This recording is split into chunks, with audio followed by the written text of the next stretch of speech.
My name is Ethan Brown, and I'm 35 years old. Every person has some kind of strength or talent. As a kid, I wasn't particularly great at sports, music, or art. I wasn't the fun, outgoing type who made lots of friends either. But for some reason, I was naturally good at studying. Because of that, I gradually started spending more time focusing on academics, which I found to be my strong suit. During middle and high school, I was the classic bookworm, a dull student with excellent grades. Thanks to my efforts, I graduated from one of the top high schools in the state and went on to attend a prestigious university in New York. I thought I would enjoy a vibrant college life, making friends and experiencing exciting things. But that didn't happen. While the students around me had fun, they were on point, doing tests and presentations and earning college credits. On the other hand, I attended all my classes and worked diligently to earn credits. In other words, I couldn't master the art of cutting corners or gaming the system. As a result, I remained an unremarkable student throughout my college life. I couldn't help but think how dull I was as a person. Still, my dedication paid off, and I graduated within 4 years. Shortly after, I landed a job as a sales representative at a leading pharmaceutical company. I seemed to be on a smooth path forward. In the pharmaceutical industry, being a medical representative (MR) is known for being a well-paying and highly sought-after role. Every day started early with visits to pharmaceutical wholesalers, followed by hospital rounds in my designated area. Some days stretched late into the night, with me returning home past midnight. Monthly sales quotas were set impossibly high, regardless of how much effort you put in. Ethan, the month is almost over, and you're only at 70% of your target for the key drug. Do you plan to hit the quota or not? If you don't, your performance review will be affected. Every Monday morning, my manager singled me out during team meetings, calling attention to my subpar performance. In the MR field, people will use any means necessary to meet their quotas. In the past, this led to widespread practices of excessive entertaining of doctors, which eventually became prohibited after public scrutiny. I joined the industry hoping to engage in fair sales practices, but I learned the harsh truth over 6 years. There were loopholes, and shady tactics were everywhere. Of course, I've been doing my best to meet the quotas ever since I joined the company. However, the quotas I barely managed to achieve last year were casually increased and handed to me as if it were the norm. The overly honest approach I took might have made me an easy target for MR from competitor companies handling rival products. Gradually, they took over the market share, and the usage rate of my company's drugs in my assigned territory began to decline. To my manager, my performance and style were frustratingly inadequate. His criticism during meetings grew harsher, shifting from constructive advice to personal attacks and outright insults. After 6 years, my mind and body were completely worn out. The overwhelming quotas and managerial pressure eventually led to me collapsing during a client visit at a clinic. It was due to exhaustion. He must be a performance stunt to gain sympathy from the doctors. Finally, he's learning to use some tactics. To outsiders, it may sound unbelievable, but these conversations among rival MR reflect the industry's win-at-all-costs mentality. After that incident, I never fully recovered. Unable to return to work, I left the company. I decided to return to my parents' home to recover.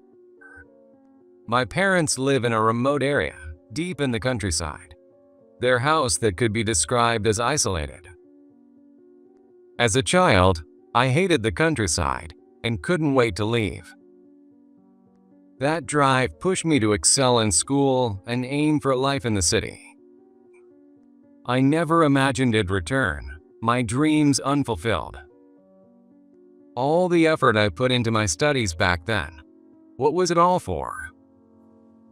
When I arrived home, my parents welcomed me warmly. When I told them I wanted to go to college in New York, and later when I decided to stay there for work, they had said nothing. They must have known how much I hated the countryside and how desperate I was to leave. Deep down, they probably had mixed feelings about their son returning after failing in the city. At home, my family grew vegetables and worked in forestry, so I started helping out with those. At that point, I thought of it as a recovery period until I could return to working in the city. In other words, I initially prioritized my career and planned to get back on track as quickly as possible. Should I return to the pharmaceutical industry? If so, should I go back to my former company or try another one? Maybe I could leverage my MR experience for a sales role in a different industry. For the first 6 months, those were the kinds of thoughts running through my mind. But gradually, I began to find purpose and satisfaction in working with nature. The work I had once resented started to heal my weary mind and body, worn down by years of chasing sales quotas. Perhaps this was the kind of work I had been seeking all along. When I harvested the vegetables I had planted, fertilized, and weeded myself, or when I climbed a tree before cutting it down and gazed out over the expansive natural landscape and our family fields, I felt a sense of fulfillment I had never experienced in my corporate job. In the city, I spent my days waiting for doctors until late at night, doing whatever it took to push my company's products. Every day demanded that I use any means necessary to achieve my quotas. Compared to that, how majestic nature is, and how meaningful the vegetables harvested from it are. Nature doesn't respond to shortcuts or tricks. It demands patience, sincerity, and consistent effort. That country life might have been the kind of work that truly suited me best all along. Before I knew it, 7 years had passed since I left the company and returned to my parents' home. One day, on my way back from delivering vegetables to town, I saw an unfamiliar car and a woman standing beside it. It was rare to see someone visit such a remote area, and her perfectly tailored suit gave her the air of a stylish career woman. Seeing someone like her on an unpaved country road created an odd and almost comical contrast. Not that it was her fault. I decided to approach her. "Is everything okay?" She explained that she was heading to a famous restaurant nearby, which had been featured on TV several times. But her car had gotten a flat tire along the way. She had called a repair service, but the poor accessibility of the area meant they couldn't get there until the next day, leaving her stranded. When Kevin, who used to help with our forestry work, had car trouble, it took the repair guys 3 days to show up. "You're actually lucky." Her eyes widened in surprise. It was understandable. She was clearly from the city, and I had felt the same way about the countryside when I left. Even if her attitude showed a bit of disdain for the rural life, I couldn't blame her. It didn't seem like she meant any harm anyway. "If the repair service is coming tomorrow, I could just spend the night in my car," she said to me. This area has bears and wild boars. As soon as I said this, her expression turned dark. It seemed she wasn't good at hiding her emotions. In that case, I'll find a nearby hotel. There aren't any hotels around here. Then maybe I could take a bus or taxi back to town. The last bus already left, and a taxi ride to town would be very expensive, assuming you could even get one to come out here. With each response, her options dwindled, and her expression grew more troubled. She really is quite expressive. As the night wore on and the lights from the town began to fade, I made her an offer. If you'd like, you can stay at my house. On the drive to my parents' home, I asked for her name and occupation. She introduced herself as Sarah and said she worked for a consulting company in New York specializing in hotel management. Her purpose here was to ask the manager of the restaurant to supervise a menu for one of their hotels. When we arrived and I saw her in proper lighting, I realized she was quite beautiful. However, she looked pale and gave off the impression of being more gaunt than simply slim. She reminds me of myself 7 years ago. I couldn't help but think that Sarah might be struggling with the demands of her work. My parents warmly welcomed her into our home and treated her as a guest. The warmth of the people around here might be something unique to rural life. For the locals who have lived here their whole lives, it's probably so natural that they don't even think about it. But to me, having returned from New York, it feels truly special. Oh my, you're a real beauty, but you're so thin. Are you eating properly? Such directness was also a hallmark of rural life. Concerned about her skinniness, my parents served her a feast made with fresh vegetables from our farm. At first, Sarah seemed taken aback by how quickly my parents closed the distance between them. But she was so impressed by the food that she polished off every bite. After she had calmed down, I showed her to the guest room and encouraged her to rest. Whether it was because the tension of dealing with the unexpected trouble had lifted, or because Shed had a rare chance to escape her usual demanding schedule, Sarah fell asleep almost immediately. The next morning, she looked noticeably healthier.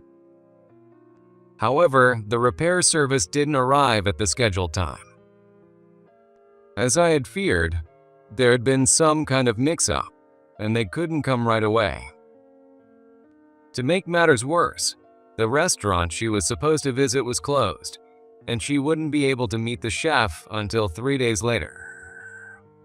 As a result, Sarah ended up staying at our house for nearly a week.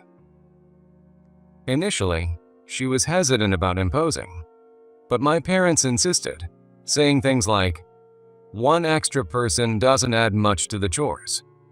Food tastes better when shared. And we were planning to tidy up the house anyway, so your help would be welcome." Though a bit bewildered at first, she didn't seem entirely unhappy about staying. During her time with us, Sarah used the guest room and helped with tasks like tidying the house and working in the fields. My parents grew very fond of her, and the three of them became quite close. I came to appreciate how much my parents' warmth, which I had once dismissed as typical of country people, was actually a valuable quality. Their personalities, which had undoubtedly shaped my overly serious nature, were something I used to resent. But over the past 7 years, I had learned so much from them. Thanks to my parents, Sarah seemed healthier and more relaxed by the end of her stay. After about a week, her car was repaired, and her business with the restaurant was complete. The day before she was set to return to New York, Sarah thanked me. Thank you so much for everything. You've been a huge help. Though she said this, it seemed like there was more she wanted to say. So I asked her, "Is there something else on your mind?" She looked surprised, apparently unaware of how much her thoughts showed on her face. She explained that the relentless pressure and workload in New York had nearly pushed her to her limit. She admitted that the unexpected trouble and the week she spent here had been a saving grace for her. She was just like me 7 years ago. Hearing her story, I deeply understood how she felt, having experienced something similar myself in New York. You've done well to keep going, but don't push yourself too hard. When I shared my personal experiences and offered those words to her, she broke down in tears, crying uncontrollably. Through her sobs, she repeatedly whispered her gratitude, then returned to New York. For a while after Sarah left, I couldn't fully focus on my farm work. Every time I passed the spot where her car had gotten a flat tire, I felt as if there was a huge hole in my heart. It was then that I finally realized I had fallen for Sarah. But it was already too late. Unfortunately, I figured I would never see her again. Around that time, I received a letter from a high school friend about a class reunion being held in New York. It had been 17 years since I graduated from high school. It always avoided such gatherings, coming up with various excuses to skip them. However, with a classmate who lived nearby telling me to show up for once, and my parents pestering me to go find yourself a future wife, I reluctantly decided to attend. On the day of the reunion, the event was filled with classmates who had graduated from our prestigious high school and gone on to become high-ranking officials or executives at major companies. I couldn't bring myself to join their conversations. By now, most had been working for about a decade and had climbed the career ladder.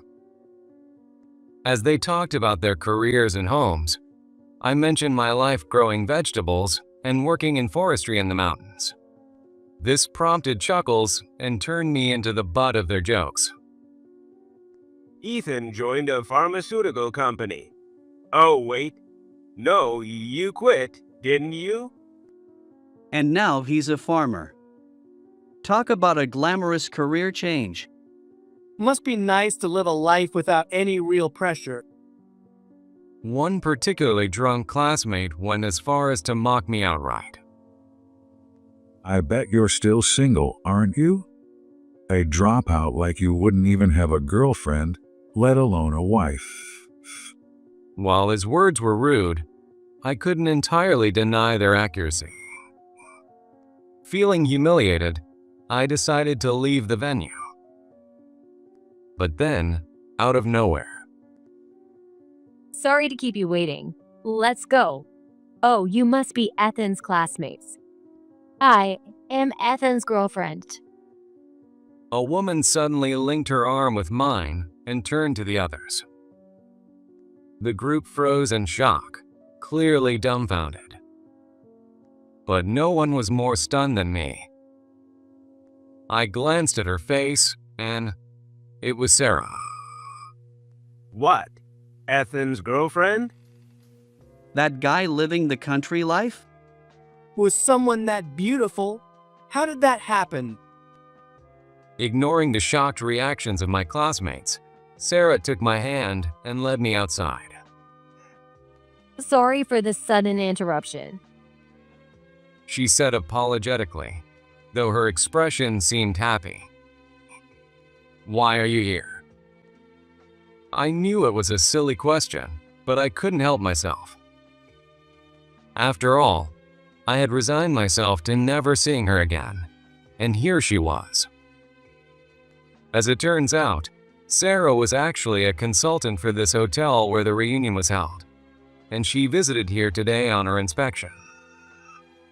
Sorry you said such awful things. I apologized, but Sarah shook her head and replied, I'll never forget what you said to me that day. You've done well. After I went back to New York, the story you shared about your experience and how your life changed in the countryside stayed with me. The strange pressure I used to feel began to fade. That 1 week completely changed my life. She continued, and then admitted that she had been thinking about me ever since. I confessed that I also could not stop thinking about her since she left. And so, our long-distance relationship began. On her days off, Sarah would always come to stay at my house. When we get married, I'd love to settle down here and live a quiet, peaceful life. It was clear from her expression that she truly meant it.